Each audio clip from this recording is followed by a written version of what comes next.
Welcome everyone to Pakistan's Pavilion, and today we are here for our session on sustainable and resilient building and construction.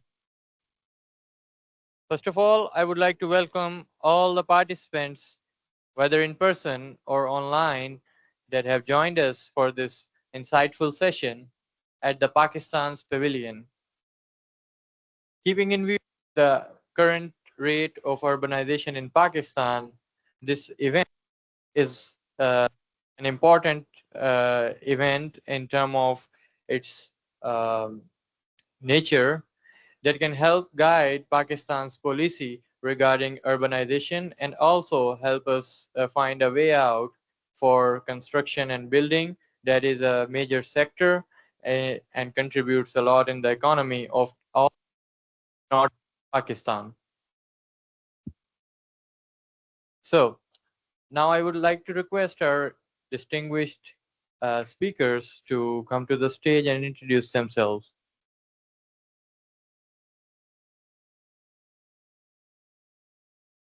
Good afternoon, everyone. My name is Emmanuel Escoto. I work for ASTM International, and it is a pleasure to be here today in this important session.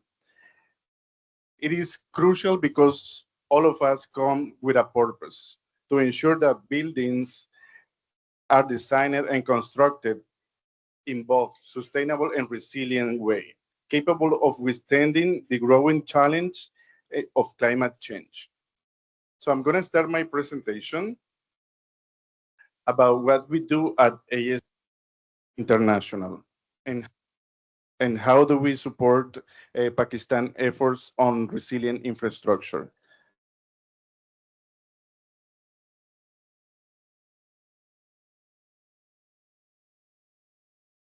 So ASTM International is a global international standard development and delivery organization. We are proud to say that we contribute to the worldwide societal needs, and infrastructure and construction is one of them. ASTM International was established 127 years ago and operates globally. We have 34,000 volunteers from around the world, all of them from scientific and business background. They come together every year to our technical committees.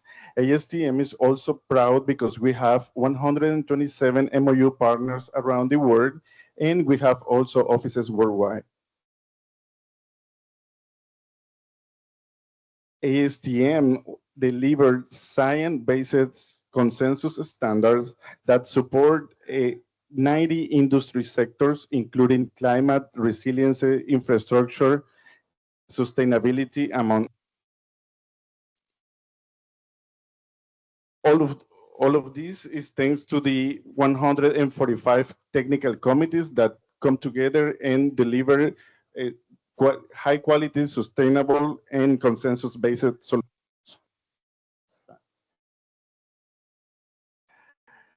ASTM international standards are relevant globally and applied in different countries and settings. We count with more than 9,600 citations of our standards worldwide, and because they are trusted, relevant, because they deliver the promises have. ASTM is increasing his presence in the Middle East and North African region. And right now in the Middle East, we support MOU partners.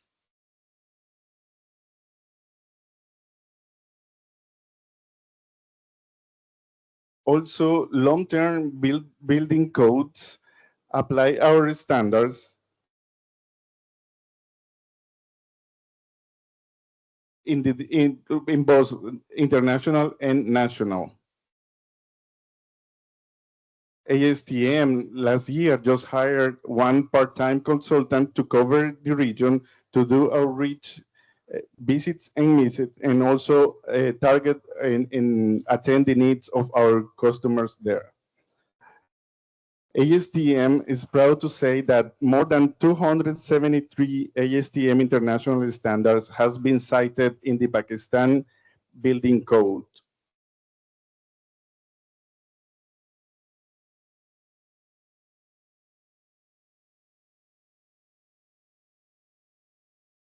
ASTM is also proud to mention that we have been collaborating with Pakistan since 2008, as we have a memorandum of understanding with the Pakistan Standards and Quality Control Authority, known also as PSQCA. They has adopted more than 1,071 standards covering the following technical committees and industries. ASTM Committee C09 on concrete and concrete aggregates. They have adopted 155 standards. On the Committee C15 on manufactured masonry units, they have cited 107 standards. And from the Committee DO4 on road and paving, they have adopted 92 standards.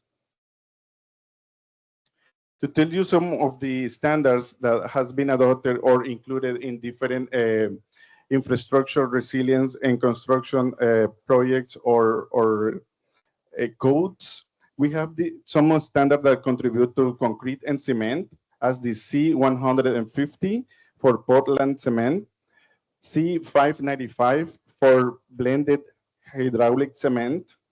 For structural and seismic resilience, we have ASTM standard 8992 for steel in buildings, and the ASTM E2026 framework for seismic risk assessment. In terms of energy and environmental efficiency, we have ASTM C518 that measure thermal conductivity, and the ASTM 1971 that support life cycle assessments.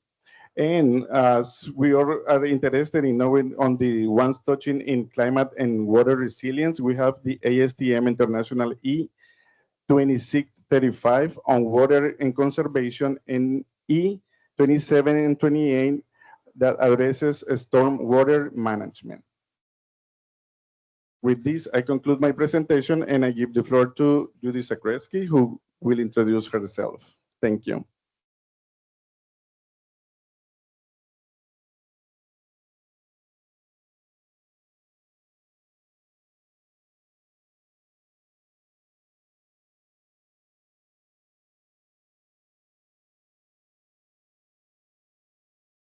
Good afternoon, everyone. My name is Judy Zakreski, and I am the Senior Vice President of Global Operations and Solutions at the International Code Council, and it is my pleasure to be here at the Pakistan Pavilion today. I want to start by talking a little bit about the way that ICC views building safety, including sustainability and resilience, as well as capacity building. This graphic that we've put together maps out the building safety regulatory ecosystem. It speaks to all of the elements that are required to ensure that the built environment can be safe, sustainable, resilient, and affordable. In many cases, a jurisdiction will sort of declare victory once they adopt a building code, and that is certainly an outstanding achievement, and we applaud that. However, it needs to be kept in mind that the building code is only the first step. Adopting a building code is only the first step, and an ecosystem of solutions is really required to ensure that the buildings are actually safe, that the building codes will result in safe buildings. And that ecosystem includes legislation to make sure that the system is clear. Who has the ability to enforce the codes? How will it be enforced from the national to the local levels? And the legislation sets that forth, gives the power to the various authorities. The codes are underpinned by standards, and you just heard about that from Emmanuel, the importance of the standards that tell you how to achieve the goals that are set forth in the building code. And then we look at this blue section where we're talking about the actual enforcement, the compliance part of building safety. And that's normally taking part on a local level, not the national level, because in a country the size of Pakistan, you can't have a a building department in one city and expect them to ensure compliance throughout the country. So the building administration function is normally a local function that works through building departments that are generally government entities, sometimes managed by a different authority than the one that develops the building code, maybe through the Ministry of Cities or the localities, or through a local mayor's office or a provincial government. And within that building department, there has to be thought given to licensing and competency of the people who are both working for the building department and those who are doing the design and the practitioners. How do you determine that they're competent and that they understand the code to carry out the ideals of the code, the requirements of the code in the buildings that are being designed and then constructed? For that, there has to be a process for plan review, reviewing the plans that a designer brings for approval in order to get a construction permit. And then once the construction starts, inspecting to making sure that what's actually being constructed, it complies with the plan that has been approved in compliance with the building code. And some of those inspections are special inspections, like for foundations and footings, and that requires a special kind of expertise. And for that, as well as for product certification, to make sure that the products that are specified in a plan and that are used in constructing buildings are compliant with what is set forth in the building code or through the standards. And there should be some sort of process in place to test and certify those products so that the regulators and the authorities know that the products that are being included in the building are in fact compliant with the building code. So having a building code, as you can tell, is incredibly important, but having all of the rest of this capacity to make sure that that code results in safe buildings is equally critical.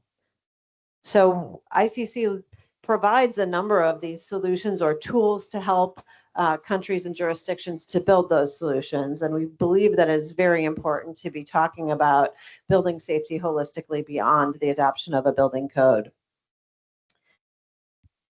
The International Code Council is an NGO, a non-governmental organization based in the United States.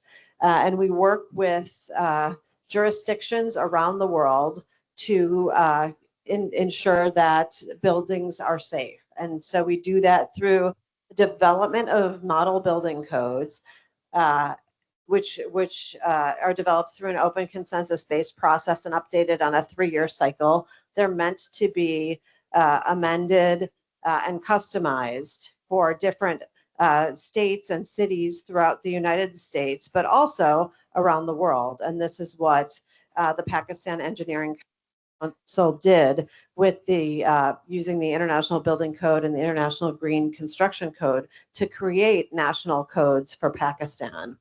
We have consulting services that we offer to countries that need help to do that kind of customization, professional development for training on the material that's contained in the codes, and then credentialing to ensure that those practitioners are competent. We offer accreditation and product evaluation and testing services for that conformity assessment.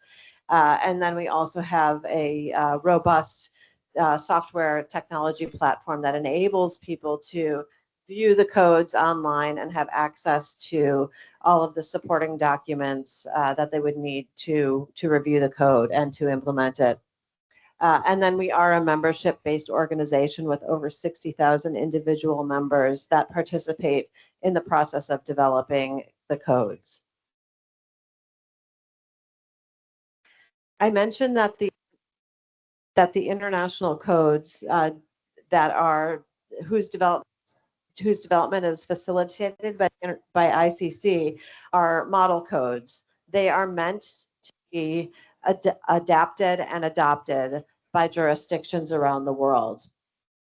The codes are comprehensive. They cover all aspects of building safety and construction. They are coordinated with one another. They're compatible. So if you have the building code and you want to adopt a fire code, if you're using the International Building Code, you can rest that the provisions of the fire code will allow the building code.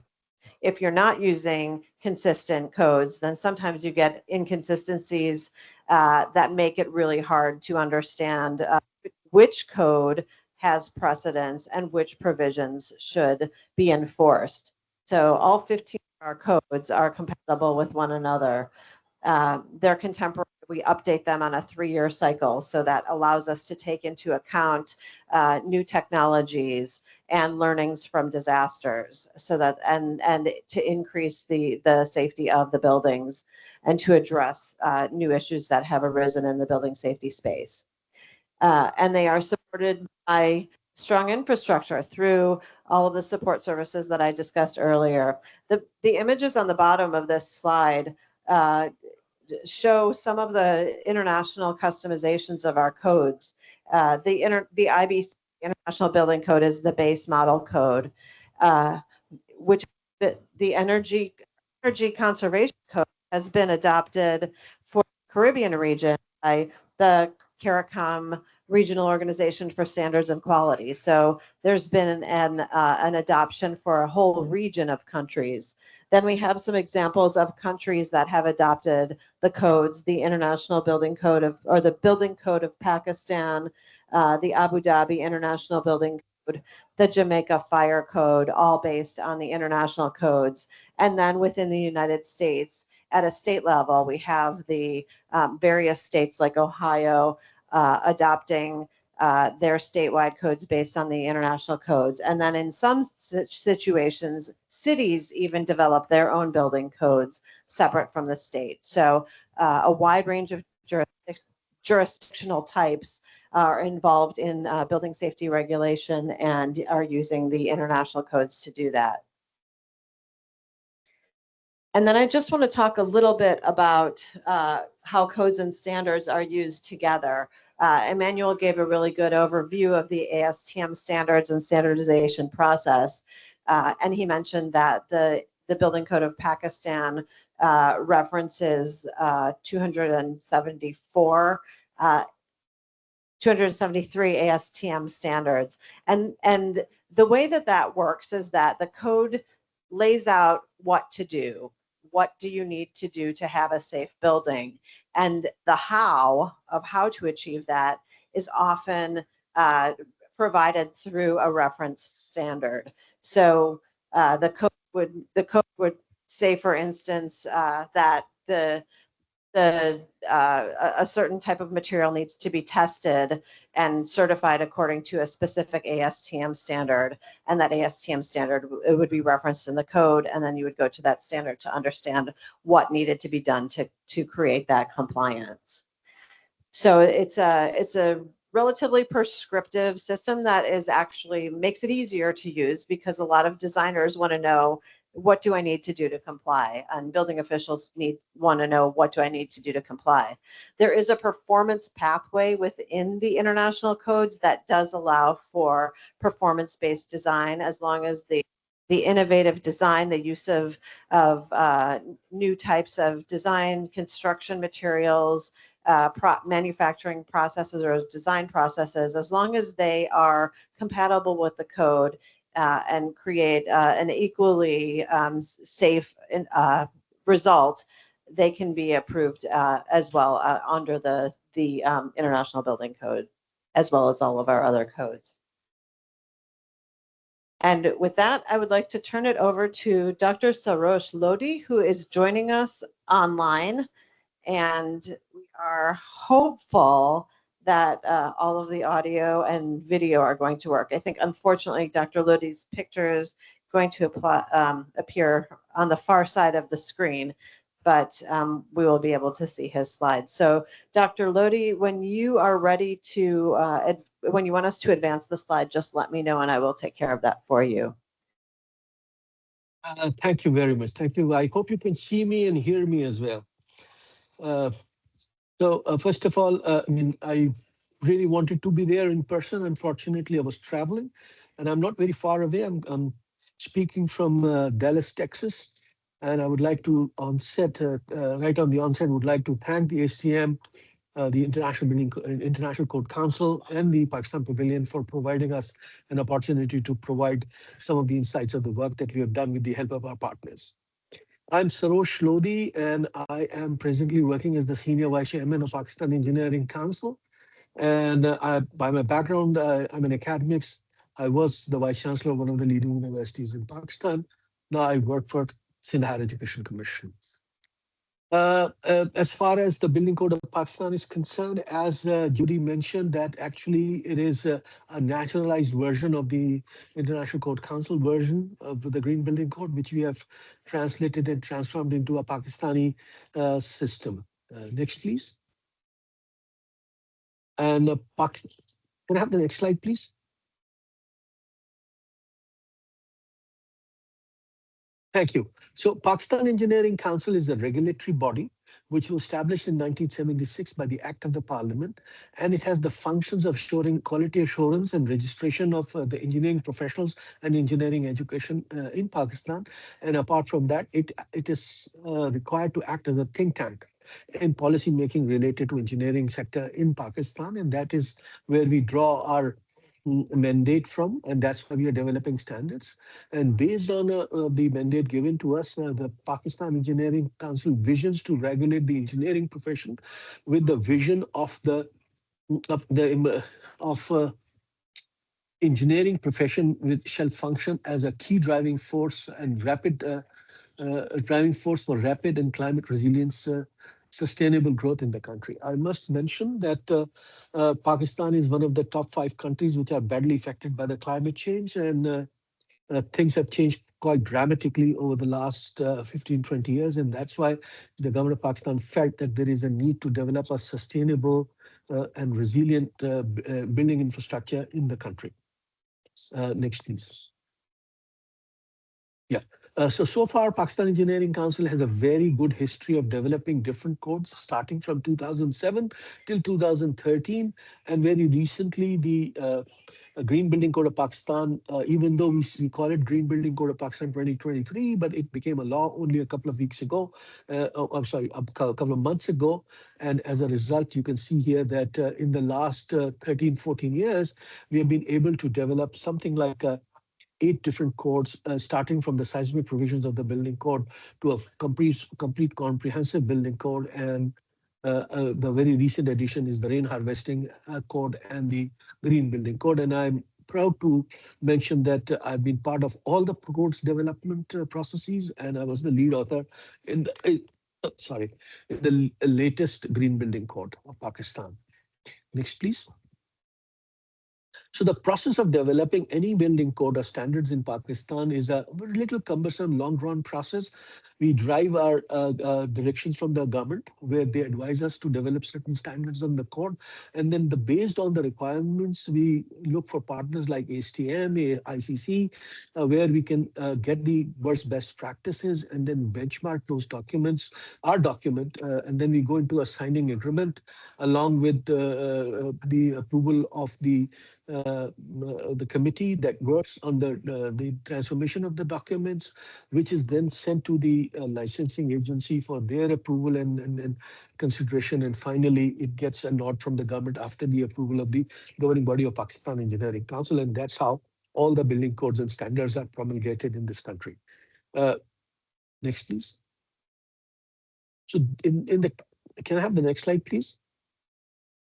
Yes. So in this development of this Green Building Code, you can see that I have highlighted about 14 different agencies who were part of development of the building code, because they are the major owners of infrastructure and building in Pakistan.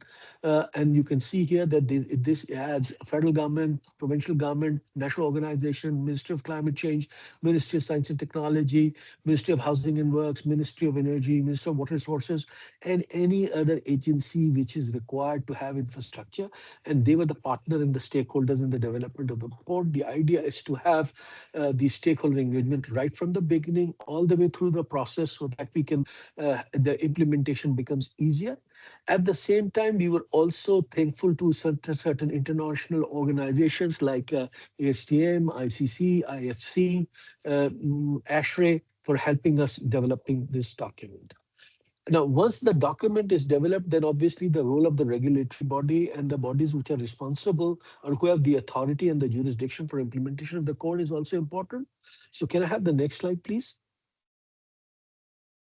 And you can see here that it appears to be a list, but actually it's a very, very long list where they are the people responsible for implementation of the building code. And in this case, the Green Building Code of Pakistan. So it is anybody, any authority which is responsible for building control and development authority, district administration, the town administration, the municipal administration, the army and the military installation, the cantonment areas, the housing authorities, and we can go to any level, to the smallest level, whether it's an industrial zone or an autonomous body or a federal or provincial body which has the jurisdiction. Now they are responsible for faithful implementation of the building code of Green Building Code of Pakistan.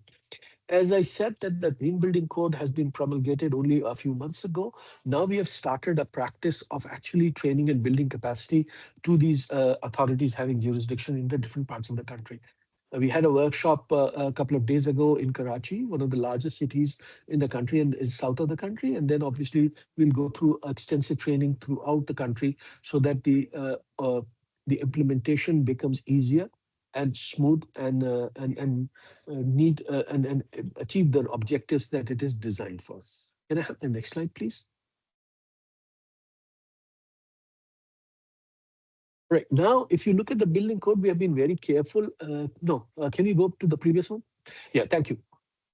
Now, in the building code, we are very careful in implementing the building code. So right now, we are looking for its implementation to sizable infrastructure and bidding addition.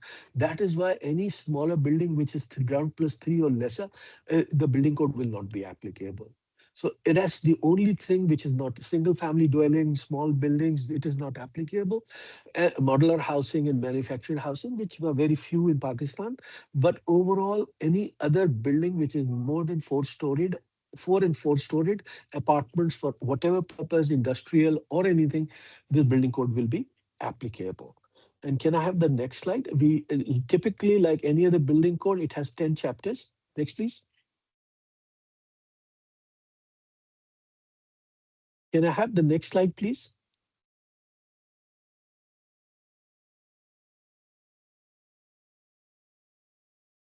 May I have the next slide, please? Hello? We are So, working on it. We are working. Oh, it's there. no. Can you go back? There was another slide prior to that. Anyway, so let's get on to this slide. I can imagine there, because of this remoteness, there might be. Now, if you look at this, the SDG mapping, you can see here that out of the 17 SDGs, this code is directly aligned and beneficial. No, no, yeah. I don't know. It's this, but the previous slide, if you look at the previous, I don't know where you can see Judy and some others. It was this. Yeah, this is the description of the building code. The 10. So I've done with this slide. Can I have the next one, please? Yeah.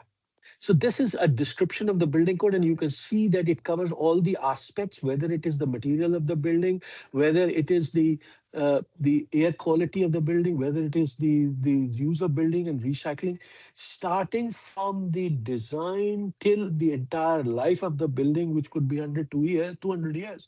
The code covers all the standards so that throughout its lifespan, the building remains green and it doesn't pollute the environment. That is the need of the nature, and that is the consideration that we have, because we are signing to the Paris Agreement, where we are going to contribute, like the rest of the world, towards lowering the world temperature and trying not to increase it more than 1.5 degrees Celsius.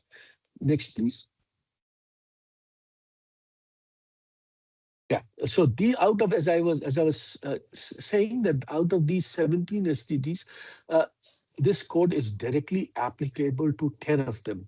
And obviously, I'm not going to read any all of them, but you can see here that I've highlighted those 10 SDGs, which it is directly connected to. And this is where we are trying to fulfill our commitment to the international community of having climate resilient infrastructure to mitigate and combat global warming and climate change. Next, please.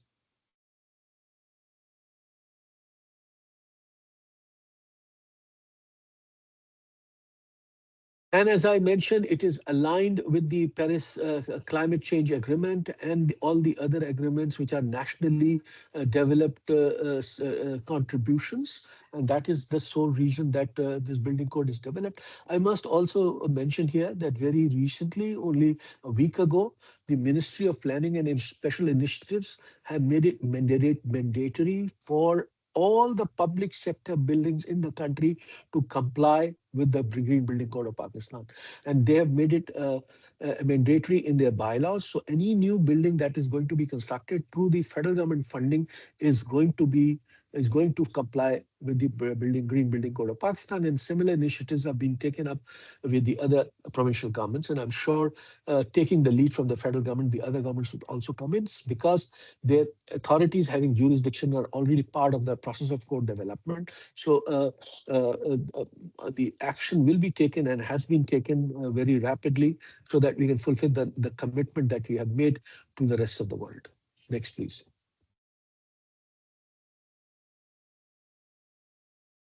Can I have the next slide, please?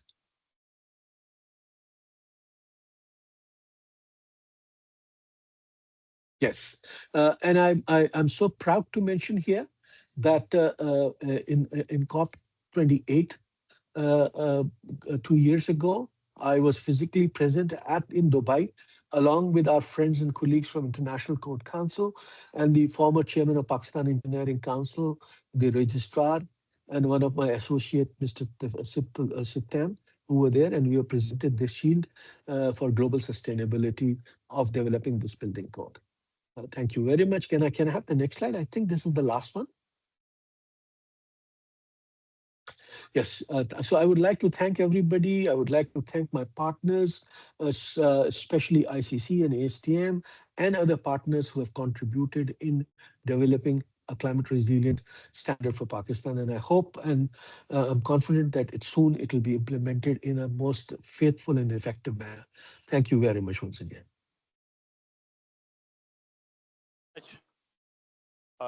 Thank you so much, Mr. Emmanuel, Ms. Judy, and Mr. Dodi, for wonderful presentations. For Mr. Lodi, especially for throwing light on the efforts and initiatives taken by the government of Pakistan for implementation of the building codes and in improvement of building sustainability. So, dear participants, now we move on to discussion panel. For all the three distinguished guest speakers, we have questions for Mr. Emmanuel. Would you please?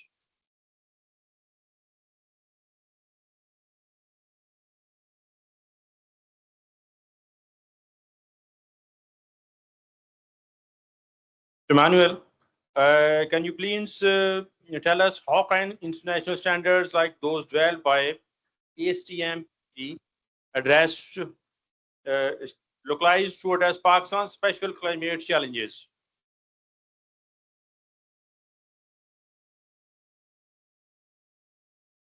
Thank you for your questions. And actually, I'm going to give a very simple example. As we were looking at the slides of Dr. Lodi, we were looking that 10 of the SDGs were touched or impacted by the Pakistan building code.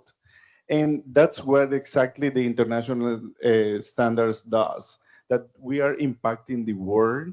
We are bringing the solutions where the problems or the challenge are, and we bring those solutions through science-based technical development of standards. And it is thanks to the participation of, at least in the case of ASTM International, of 34,000 volunteers, scientific and business professionals from around the world that come together, make the test, make the vote, because every standard needs to have a certain number of votes to be approved by the technical committee, and that's how we guarantee the quality.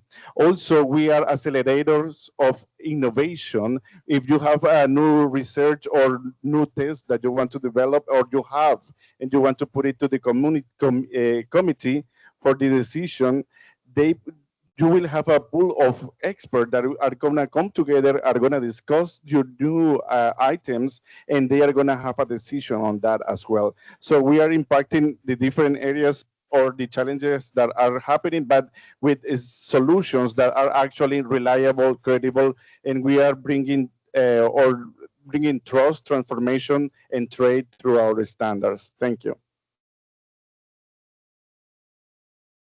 Thank you, Mr. Manuel, for replying in detail. Thank you. Thank you, Mr. Manuel. Now, I have a question for Mr. Lodi. Well, here, Dr. Lodi, audible, please. Okay. Yes, I can hear. I have a I question. can hear you. Did PEC find any challenges in using the modern building codes standards, mostly developed by international standards bodies domiciled in the US? So thank you very much. It's a very pertinent question, and I would say that naturalizing those documents require a very careful consideration. That on one hand, we would like not to lose on quality, but at the same time, we would like to nationalize in a manner that it is applicable in Pakistan. So that's where the trick is. And in order to do this thing, we have a two-pronged approach.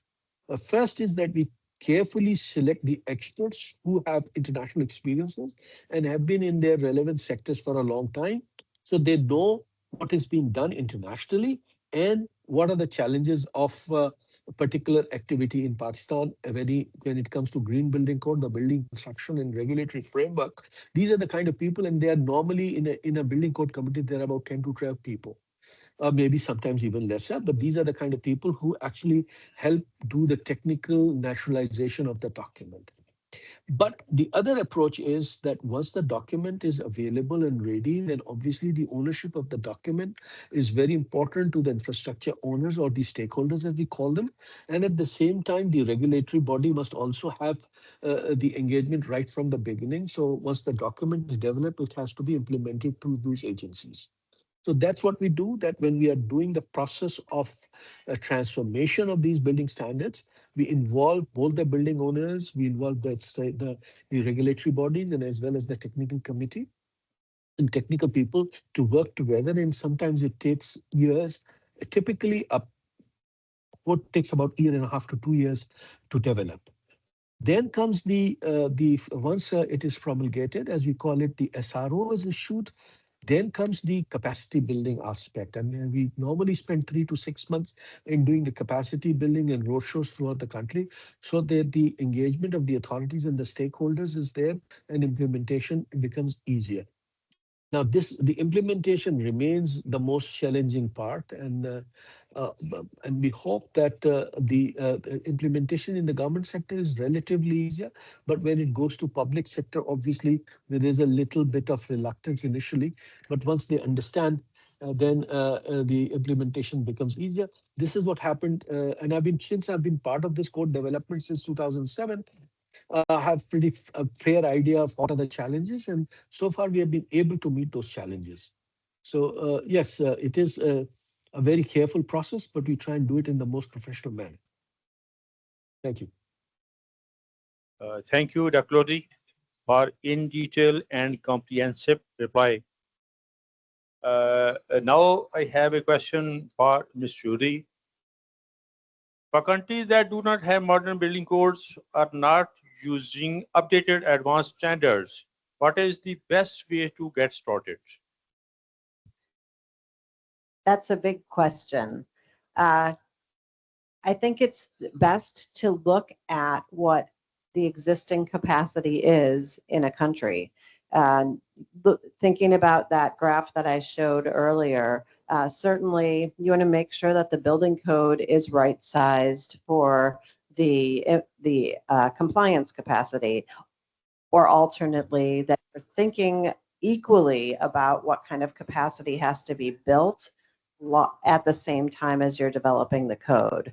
So in some cases, a stepwise approach might be easiest, where you're not adopting a full scale of all of the aspects of building safety, which are all critical. I'm not saying that they're not, but I'll give you an example. What we have found in Latin America is that there's a particular focus on prioritizing fire safety.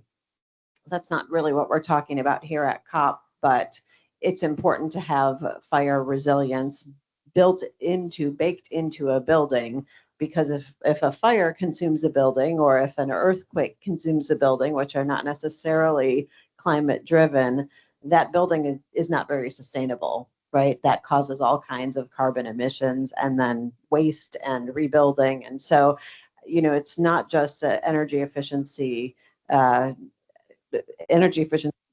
factors that we need to be thinking about when we're thinking about decreasing carbon emissions, but all aspects of building safety. So green buildings, energy efficiency buildings are important, but so are structurally sound buildings and fire safe buildings. And so what we found in Latin America is there's, particularly from the fire services and the fire protection associations, they're very interested in having more robust fire codes.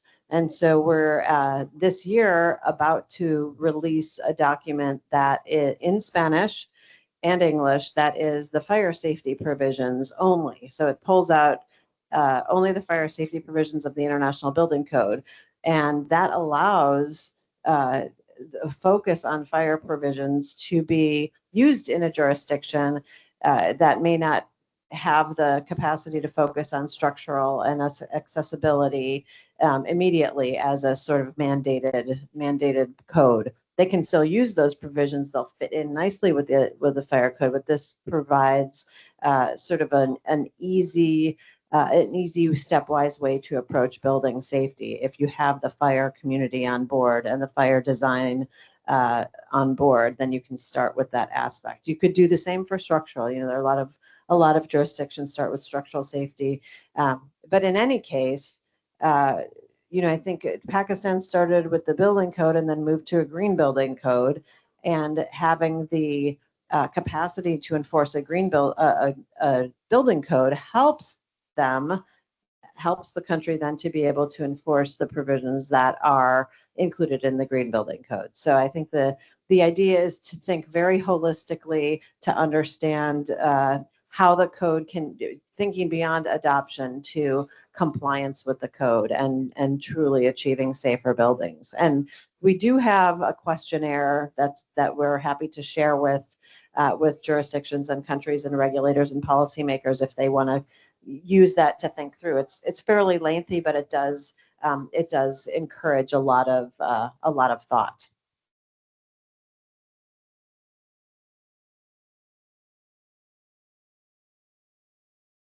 Thank you, Ms. Chaudhry. You have thrown light on your efforts so far. House is now open for the audience to put on questions, please. Bismillah ar-Rahman ar-Rahim. My name is Dr. Ayazuddin. I'm currently chairperson of Pakistan Ready-Made Garment Manufacturer and Exporter Association. With the new regulations, we are working on energy conservation through the building code. We call it LEED certification. So currently we have 69 buildings who are LEED certified in Pakistan. And out of them, 60 or 59 buildings are from industry. The difference is, for example, we have LEED certified energy model industrial building, if it has a capacity of 400 kilowatts, they are consuming only 83 kilowatts. So there is a great ROI on that. When I see, because I live in London, so when I see the code of conduct, because I've been pitching this specific thing when I was talking to the audience we have. We got 520 members who export $4.5 billion.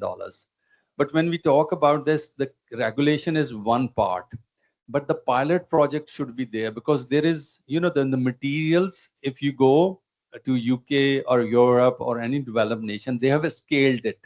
They have controlled the standard and they have controlled the prices as well. Because it is about the conservation of the energy. The whole building is well insulated, fire rated, even for the, in the flats, there is a system, though, you know, a, a volume of one person or sound from one room to other room cannot be passed. So there's the council level standards. And for that, for the specific reason, on the regional basis, they have created a council where a building inspector gives you the approval of that. And they do the constant inspection and that. This is because I've seen GHQ on that.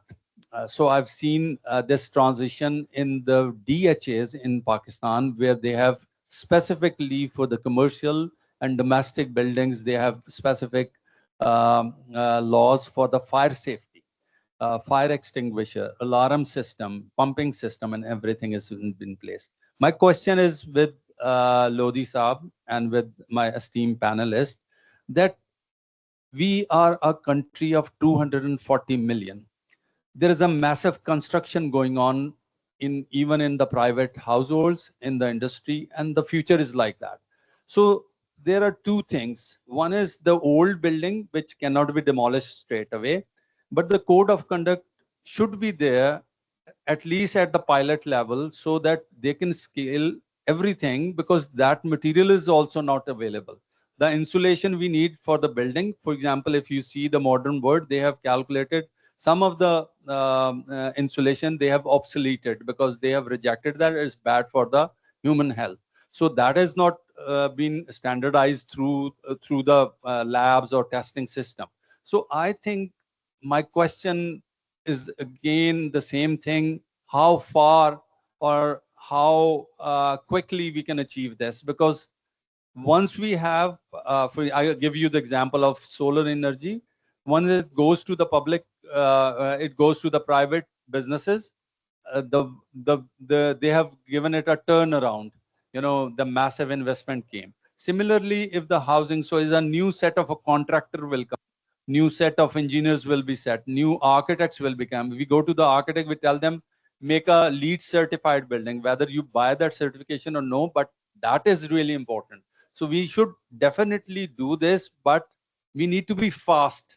We need to be very quick, because people are building, their new factories and their new homes with 200 lights in it, with the, tall buildings. So it requires more energy to do the air conditioning. So that resilience again connects with the SDGs, and that is also connecting its way. So I call it like the house should be like a refrigerator, insulated from the floor, double glazed window, and everything insulated, and you retain the energy there. So my take is very important, that since you are working on it, so scale it very quickly, and how we can achieve that. Mr. Lodi, So specifically thank with. you. Yeah, thank you very much. It was a very, very long question. You see, sir, the answer is very short. Uh, we have started, and I completely agree with you that it has to be an accelerated process.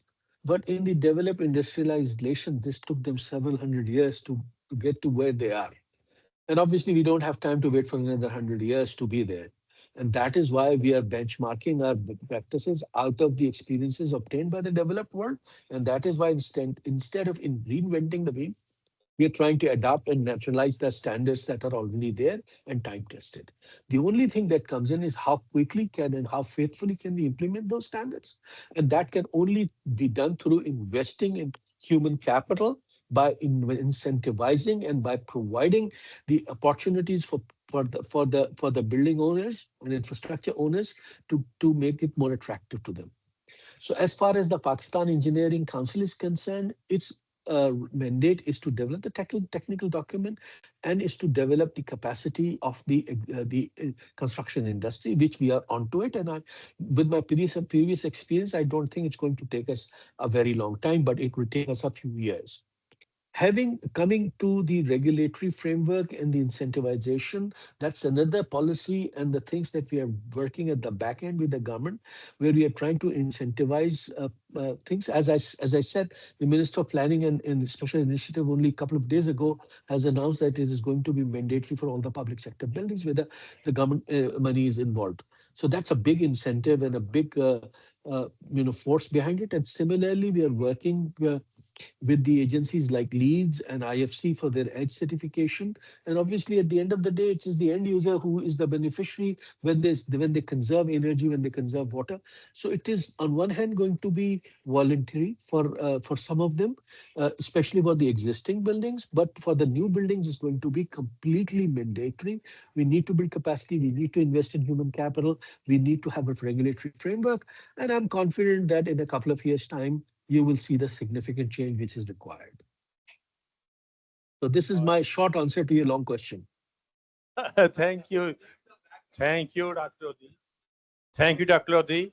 Actually, your reply, yes, actually, your reply matches to the question put on by Mr. Ayaz, Dr. Ayaz, rather, I should say. Thank you. If there is not any other question, should I go for the conclusion? And one more question? Sure. Let's go for the low hanging fruit. We are an organization and we are supporting you, right? So how quickly we can collaborate with Mr. Lodi and you guys straight away, because I'm the chairman of the organization. So we pass whatever then, and then we do a voluntary pilot with the factories where people are already designing it. We are in discussion with the International Accord to study the structural requirements and the fire safety things. We've been talking to the Paul, who's the head in Pakistan. Similarly, we are working with other agencies. Yeah. Dr. let me very quickly respond to this question. First of all, I'm available full time in Pakistan.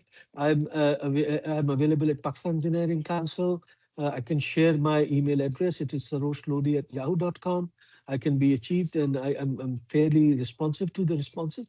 As far as the accord is concerned, I was part of the NED University. I remained Vice Chancellor for 8 years, and we are actively involved in helping the textile industry in doing the structural assessment and the fire assessment, and that could continue.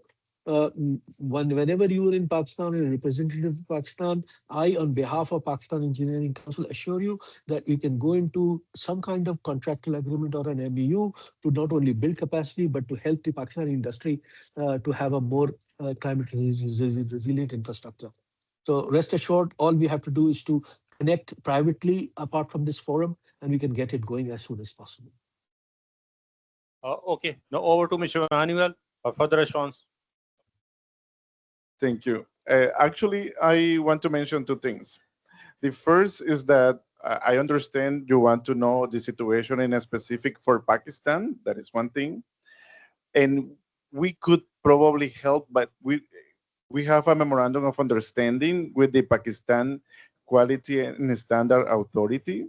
And so oftentimes when there is an organization that want to discuss further on the standards that we have and want to make the connection with the organizations working in the standard in their countries, we make this type of meetings. So we could invite you and them, of course, if they accept, right, and to coordinate, to have this conversation, and to evaluate what the standards they could also adopt, because there may be the case that they haven't adopted some standards, and we may have those standards, but we have to do this conversation as a follow-up.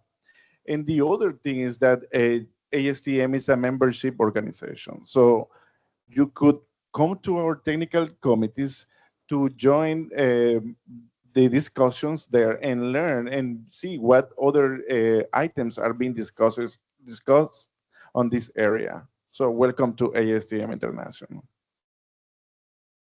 I'd just like to thank Dr. Lodi for being here because he provided you with all the information you need. These are now national codes that should be implemented locally. We have worked with Pakistan Engineering Council to make sure they had the information they needed. There's also a user manual, like an essentials publication for the Pakistan Green Building Code that we've helped to create for use in Pakistan. So that may be it's a free resource that should be available to you and to your members if that helps. But I would like to applaud you for your enthusiasm and your interest in moving quickly. And I'm confident that Dr. Lodi and the Pakistan Engineering Council share your passion and would love to hold you up as an example and help you as much as possible. Thank you, Ms. Rosie. Ms. Judy, you have a question?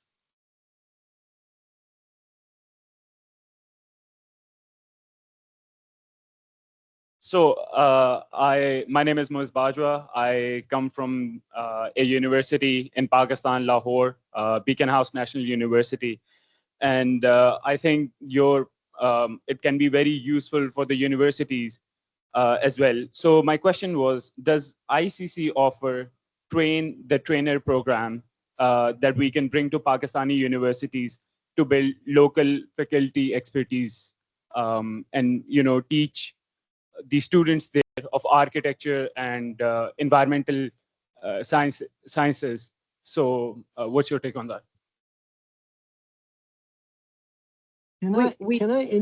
Judy, can I interfere, please? I'm so sorry, Yes, but go ahead. I'll be very quick. We are already embarked into that. I also represent academia, and we are, as soon as I'm back in Pakistan, we're going to start this program. And as I said, we are going to all the provinces, provincial headquarters in other cities to conduct a training, and that's actually the train to trainer program.